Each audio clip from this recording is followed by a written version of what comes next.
DM साहिबा अपनी सरकारी गाड़ी में बैठकर एक मीटिंग को अटेंड करने के लिए जा रही थी। कुछ दूर गाड़ी चलने के बाद एक जंगल के करीब गाड़ी का टायर पंचर हो जाता है। तो ड्राइवर गाड़ी से नीचे उतरता है और डिक्की खोलता है स्टेपनी को निकालने के लिए, जिससे कि गाड़ी का टायर चेंज किया जा सके।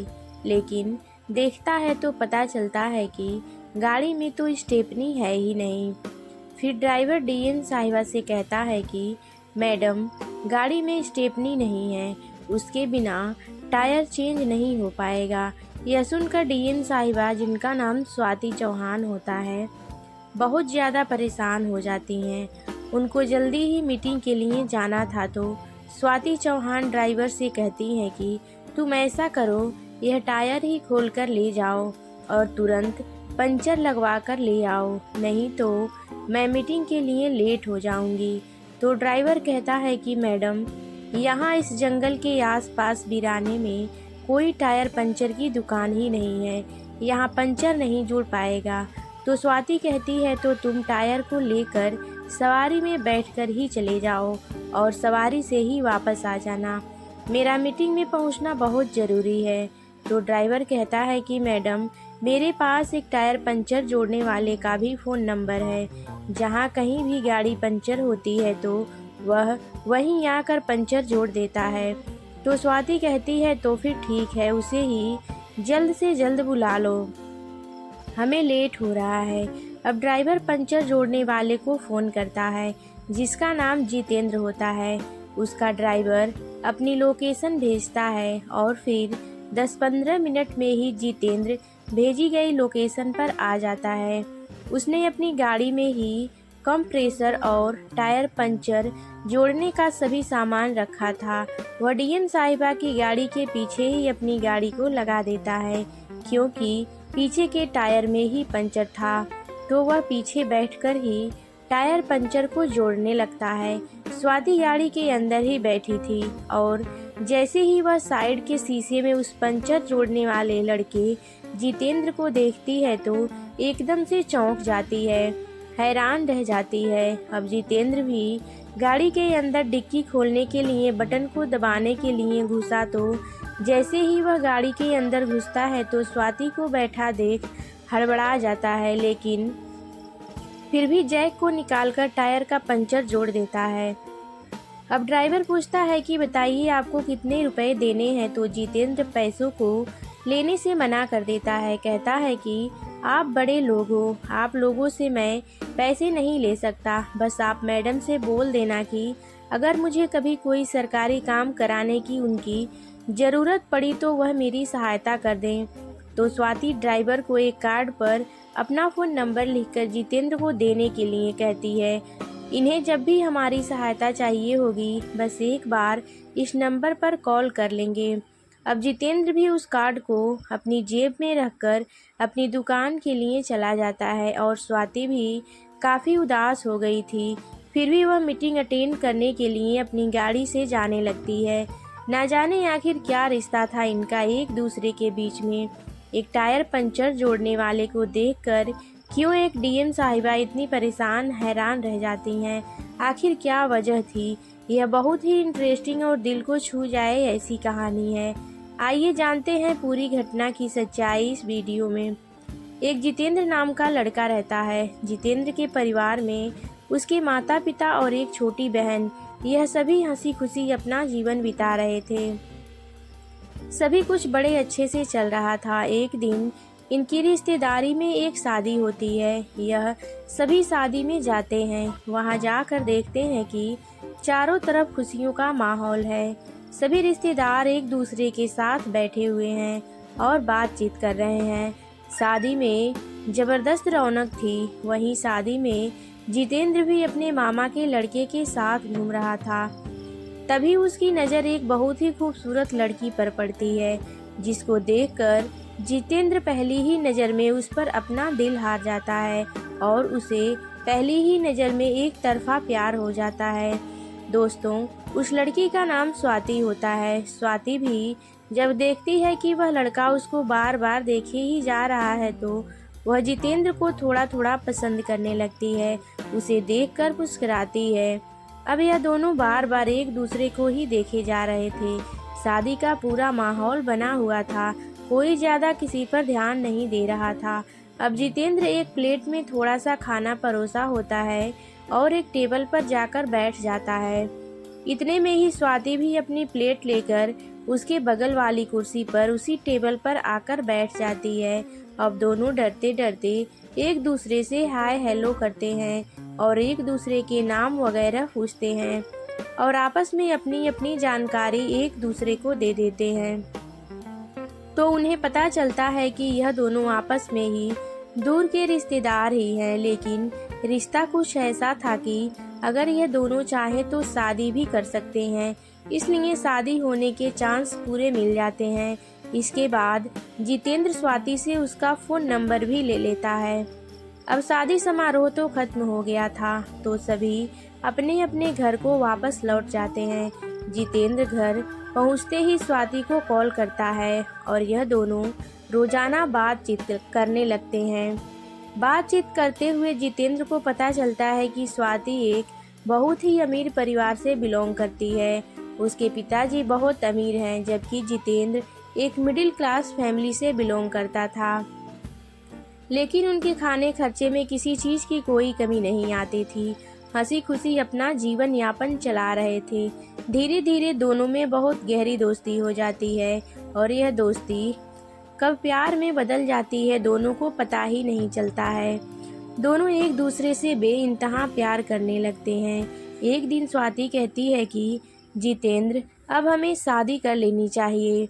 तो इस पर जितेंद्र कहता है कि देखो स्वाति, तुम अमीर परिवार से हो और मैं एक बहुत गरीब परिवार से हूँ। क्या तुम्हारी फैमिली इस शादी के लिए मान जाएगी? मुझे तो नहीं लगता वह लोग कभी इस शादी के लिए राजी होंगे। तो स्वाति भी कहती है कि हाँ, तुम सही कह रहे हो, मेरी फैमिली कभी भी इस शादी को एक्सेप्ट नहीं करेगी। दोनों को ही अपनी अपनी परेशानियों का पता था कि यह शादी राजी से मुमकिन नहीं है। इसके बाद जितेंद्र एक फैसला लेता है और स्वाति से कहता है कि क्यों ना हम किसी से बिना बताए ही शादी कर लें। स्वाति भी मान जाती है। इसके बाद चोरी छुपे कोर्ट मैरिज कर लेते हैं, लेकिन प्यार कभी छुपता नहीं है। जब स्वाति बार बार घर से जाने लगती है तो उसके घर वालों को शक होने लगता है। वह उसका पीछा करते हैं तो उन्हें सच्चाई का पता चल जाता है, लेकिन तब तक बहुत देर हो चुकी थी। उनका कोर्ट मैरिज सर्टिफिकेट पक्का हो चुका था। अब उसके पिताजी सोचते हैं कि ज़्यादा हंगामा करने से भी हमारी ही बेइज्जती है। अब जब कानूनी तौर पर इनकी शादी हो ही गई है और अभी ज़्यादा किसी को इसकी भनक भी नहीं लगी है, अगर अब हमने इन दोनों को अलग करने की ज़्यादा जोर ज़बरदस्ती की तो बात सभी जगह फैल सकती है। क्यों ना अब इनकी पूरी रीत रिवाज से शादी ही करा दी जाए। हमारी इज्जत भी बनी रहेगी और हमारी बेटी भी खुश रहेगी। इसके बाद दोनों परिवार आपस में बैठकर बातचीत करते हैं। दोनों बच्चों को बुलाया जाता है और शादी की तारीख तय करके पूरे रीति रिवाज से इनकी धूमधाम से शादी हो जाती है। लेकिन दोस्तों, यहाँ आप एक बात कमेंट करके ज़रूर बताना कि अगर स्वाति ने अपनी फैमिली से एक बार भी शादी के बारे में बात की होती तो शायद उनकी फैमिली मान भी सकती थी। खैर, अब आगे स्टोरी में क्या होता है, कैसे इनका जीवन एकदम से बदलने वाला है, आइए जानते हैं। आगे स्टोरी में पहले इनमें दोस्ती हुई, फिर प्यार हुआ, इसके बाद कोर्ट मैरिज किया और अब अरेंज मैरिज भी हो चुके थे। इनके जैसी किस्मत तो लाखों में सिर्फ एक या दो की ही होती है। खैर, अब यह दोनों पति पत्नी हंसी खुशी अपना जीवन बिताने लगते हैं। स्वाति पढ़ने लिखने में बहुत इंटरेस्ट रखती थी। वह एक दिन जितेंद्र से कहती है कि देखिए, मैं अभी और पढ़ना चाहती हूँ और पढ़ लिख कर कोई गवर्नमेंट ऑफिसर बनना चाहती हूँ। मेरा यह बचपन से ही सपना रहा है। जितेंद्र अपनी पत्नी की बात को टाल भी नहीं पाता, लेकिन कहता है कि अगर तुम अब पढ़ाई लिखाई करोगी तो घर गृहस्थी को कौन देखा करेगा। तो स्वाति कहती है कि आप इसकी चिंता मत करो, मैं सब कुछ मैनेज कर लूँगी। इसके बाद वह अपने ससुराल में रहकर ही पढ़ाई को फिर से शुरू कर देती है। जितेंद्र के घर वाले भी अपनी बहू को ज़्यादा रोक टोक नहीं लगाते थे कि पढ़ाई क्यों कर रही हो। वह भी चाहते थे कि अच्छी बात है, बहू मन लगाकर पढ़े और किसी मुकाम को हासिल कर ले। समय ऐसे ही बीतता गया, लेकिन कुछ ही समय के बाद स्वाति को जितेंद्र के घर में बहुत सी कमियां दिखाई देने लगती हैं। तो वह अपनी माँ से फ़ोन करके बातचीत करती है कि मम्मी, यहाँ मेरी ज़रूरत के अनुसार कुछ भी सामान नहीं मिलता है। तो स्वाति की माँ उसे समझाने के बजाय उल्टा उसके दिमाग में जितेंद्र के प्रति जहर घोल देती हैं। अब स्वाति आए दिन जितेंद्र को ताना मारने लगती है कि तुमसे कमाया नहीं जाता है, घर में कुछ भी सामान ज़रूरत के हिसाब का नहीं है। शादी से पहले तो बहुत बड़े बड़े सपने दिखाते थे मुझे, अब क्या हुआ। तो इन सब छोटी छोटी बातों में जितेंद्र की माँ भी हिस्सा ले लेती हैं और स्वाति से कहती हैं कि बेटी, तुम अमीर घर की हो और मेरे बेटे का तुम्हें पहले से ही पता था। हम इतने अमीर लोग नहीं हैं। मेरे बेटे ने तुमसे ज़बरदस्ती शादी नहीं की थी, तुम खुद ही अपनी मर्जी से उसके साथ यहाँ आई थी। हमसे जितना होता है तुम्हारे लिए करते हैं। धीरे धीरे हालात सुधर जाएंगे। लेकिन बेटी, अब अगर तुम दोनों की शादी हो ही गई है, तुम अगर ऐसे घर में आ ही गई हो, तो मेरे बेटे में कमियां निकालो तो ऐसे नहीं चलेगा। तुम्हें पहले ही सब कुछ देखना था। समय ऐसे ही बीतता जा रहा था। करीब 1 साल इनकी शादी को पूरा हो जाता है, लेकिन स्वाति का सब्र अब टूटने लगता है पैसों की तंगी को लेकर, क्योंकि स्वाति को अब अपना सपना भी पूरा होता नहीं दिखाई दे रहा था। एक दिन सिर्फ जरा सी बात को लेकर दोनों के बीच झगड़ा इतना बढ़ जाता है कि स्वाति अपने मायके आ जाती है और कोर्ट में केस दर्ज करके तलाक के लिए फाइल जमा कर देती है। कुछ ही दिन बाद दोनों का तलाक भी हो जाता है। स्वाति अपनी माँ बाप के साथ रहने लगती है। पढ़ाई तो उसकी चल ही रही थी और 2 साल बाद खूब मेहनत से पढ़ाई करके वह एक जिला मजिस्ट्रेट यानी कि एक डीएम बन जाती है। उधर जितेंद्र अपनी पत्नी के छोड़कर चले जाने के बाद पूरी तरह से टूट चुका था। 1 साल के बाद अचानक माँ की तबीयत भी खराब हो जाती है। जो कुछ पैसा था सभी उनके इलाज में लगा दिया जाता है, लेकिन फिर भी कुछ हासिल नहीं होता। माँ की मौत हो जाती है। माँ की मौत से जितेंद्र और भी ज़्यादा सदमे में आ जाता है। ना काम पर जाना कहीं, बस घर पर ही रहता। अब खाने खर्चे का गुजारा भी करना दोभर हो गया था। तो वह किसी तरह खुद को संभालता है और किसी काम की तलाश में निकलता है। उसका एक दोस्त होता है जो कि टायर पंचर जोड़ने का काम करता था। उसके पास जाता है, अपनी सारी कहानी उसे सुनाता है और कहता है कि यार भाई, कोई काम वगैरह मुझे भी बताओ जिससे करने के बाद अपनी बहन और अपने बाबूजी का पालन पोषण कर सकूं। बहुत परेशानी में हूं मैं इन दिनों। तो उसका दोस्त बेझिझक उसे मशवरा देते हुए कहता है कि जितेंद्र भाई, आप भी टायर पंचर की दुकान खोल लो। इसमें ज़्यादा पैसा भी लगाना नहीं पड़ता, बहुत कम पैसों से काम शुरू हो जाता है और सिर्फ मेहनत करके अपनी मजदूरी आराम से निकाल लोगे। तो जितेंद्र भी सोचता है कि चलो ठीक है, फिलहाल यही काम कर लेते हैं। लेकिन वह इस काम को थोड़ा अलग लेवल से करने की सोचता है और एक गाड़ी में अपना पंचर जोड़ने का सभी सामान को रखकर गाड़ी के पीछे अपना फ़ोन नंबर लिखवा देता है और कई जगह पोस्टर पर भी नोट डालकर लिख देता है कि जिस किसी को भी कहीं भी अपनी गाड़ी के पंचर को जुड़वाना है तो हमें कॉल करें, हम उसी लोकेशन पर पहुंचकर आपका काम करेंगे। अब यहाँ कहीं भी गाड़ी, कार या मोटरसाइकिल वाले उसे पंचर जुड़वाने के लिए कॉल करते तो वह वहीं जाकर उनके टायर पंचर को जोड़ देता था और उनसे वहां तक आने के पैसे, टायर पंचर जोड़ने के सभी पैसों को मिला लेता था, जिससे उसका काम बहुत जल्दी बढ़ा और कमाई भी अच्छी हुई। जितेंद्र एक पढ़ा लिखा लड़का था। वह अपने दिमाग का सही इस्तेमाल करता है और कुछ इस तरह से अपने काम को बहुत जल्दी बढ़ा लेता है। तभी एक दिन उसे एक आदमी कॉल करके अपनी लोकेशन भेजता है, जो लोकेशन जितेंद्र से सिर्फ 20 मिनट की दूरी पर थी। वह पंचर जोड़ने के लिए पहुंच जाता है। वहां जाकर देखता है कि यह तो एक जिला कलेक्टर की गाड़ी है। फिर वह टायर को देखता है और डिक्की खोलने के लिए जैसे ही गाड़ी के अंदर बटन दबाने घुसता है तो देखता है कि गाड़ी के अंदर स्वाति बैठी हुई है। स्वाति को देख उसका दिल जोर जोर से धड़कने लगता है। उसकी हार्ट बीट बढ़ जाती है। फिर वह डिक्की में से जैक निकालकर टायर पंचर जोड़ देता है। अब ड्राइवर जितेंद्र से पैसों को पूछता है तो जितेंद्र पैसे लेने से मना कर देता है। बोलता है कि मैडम से पैसे नहीं ले सकता, वह एक जिला कलेक्टर हैं, आप उनसे बोल देना अगर मुझे कभी उनकी सहायता लेने की आवश्यकता पड़ी तो बस वह मेरी कोई सहायता कर दें। यह सब बातें स्वाति भी गाड़ी में बैठी सुन रही थी।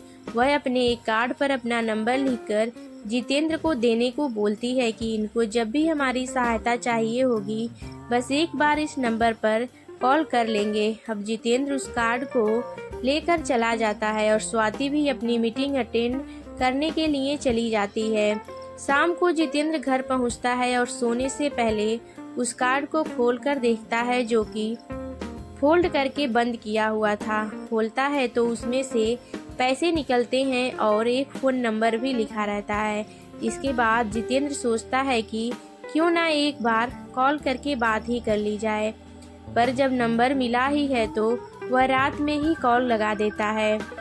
स्वाति पहली ही घंटी पर कॉल उठा लेती है, मानो कब से बैठे कर इंतजार ही कर रही थी कि कब कॉल आएगी और मैं उठा लूँगी। उसके बाद यह दोनों एक दूसरे के हाल चाल लेते हैं।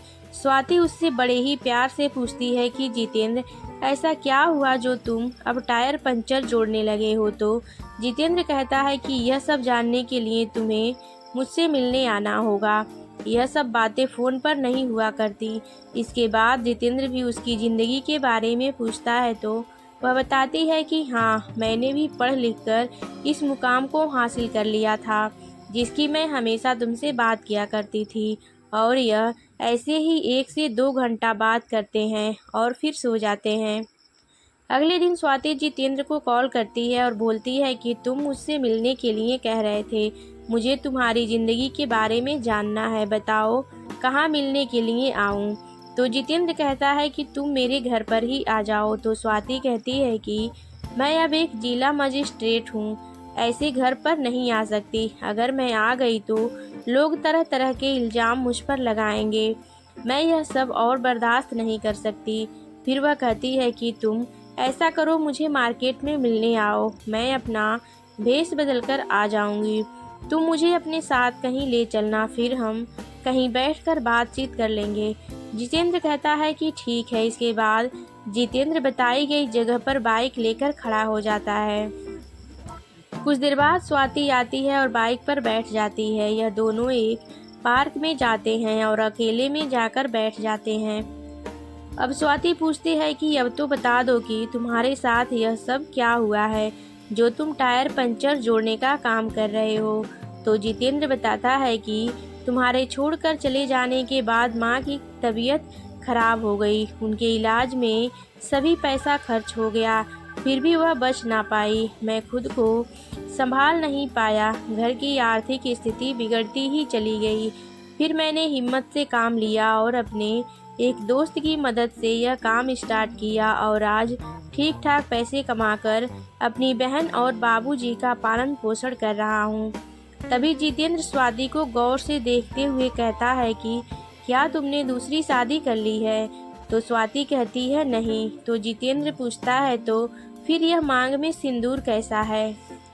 तो स्वाति कहती है कि यह तुम्हारे ही नाम का है, हमारे बीच भले ही तलाक हो गया था लेकिन मैं हमेशा से ही तुम्हें अपना पति मानती हूँ।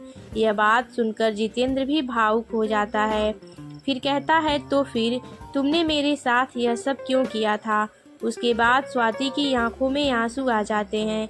वह रोते हुए कहती है कि कुछ मैं तुम्हारी आर्थिक स्थिति से भी परेशान थी तो कुछ मेरी मम्मी जी ने मुझे भड़का दिया था।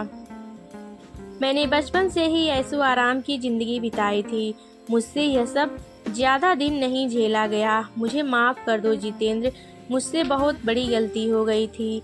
तो जितेंद्र भी कहता है कि बड़ी अच्छी बात है, तुम अब एक जिला कलेक्टर बन चुकी हो। अब तुम्हारा और मेरा कोई मेल नहीं है। मैं एक टायर पंचर जोड़ने वाला हूँ, तुम जिला मजिस्ट्रेट हो, तो हमारे रास्ते बिल्कुल अलग हैं। अब तुम मेरे नाम का सिंदूर भरना बंद कर दो। यह बात सुनकर स्वाति और भी ज़्यादा उदास हो जाती है। उसे लगने लगता है कि शायद जितेंद्र दूसरी शादी कर चुका है, तो वह रह नहीं पाती और जितेंद्र से पूछ ही लेती है कि क्या तुमने दूसरी शादी कर ली है। तो जितेंद्र कहता है कि नहीं, ऐसा भी कुछ नहीं है। हाँ, पिताजी ने कई बार कहा था कि बेटा शादी कर ले, जिंदगी अभी बहुत लंबी है, ऐसे कब तक रहेगा। लेकिन मैंने कभी दूसरी शादी करने का मन ही नहीं किया, क्योंकि प्यार और शादी जिंदगी में सिर्फ एक ही बार अच्छा लगता है और यह दोनों काम एक ही बार होते हैं। यह बात सुनकर के स्वाति के चेहरे पर हल्की सी मुस्कान आ जाती है। उसे जितेंद्र के दिल में अपने लिए मोहब्बत दिखाई दे जाती है। फिर वह जितेंद्र से कहती है कि अब यहाँ से चलो, मुझे जरा मंदिर में जाना है। फिर यह दोनों मंदिर आते हैं और वहाँ स्वाति काली माँ के सामने जितेंद्र का हाथ थाम लेती है और उसके गले से लिपटकर रोने लगती है और कहती है कि जितेंद्र, मुझे फिर से अपना लो, मैं अब और तुम्हारे बिना नहीं रह पाऊंगी। इसके बाद जितेंद्र भी अपनी भावनाओं को अब दबा नहीं पाता। वह स्वाति के चले जाने के बाद हर रात उसे याद करके सोया करता था और वह भी नहीं चाहता था कि अब स्वाति भी उससे अलग रहे या स्वाति को वह मना कर दे। फिर से यह दोनों माँ काली के सामने एक दूसरे को वरमाला डाल देते हैं, फिर से अपने नए जीवन की शुरुआत करते हैं और हंसी खुशी अपने जीवन को बिताने लगते हैं।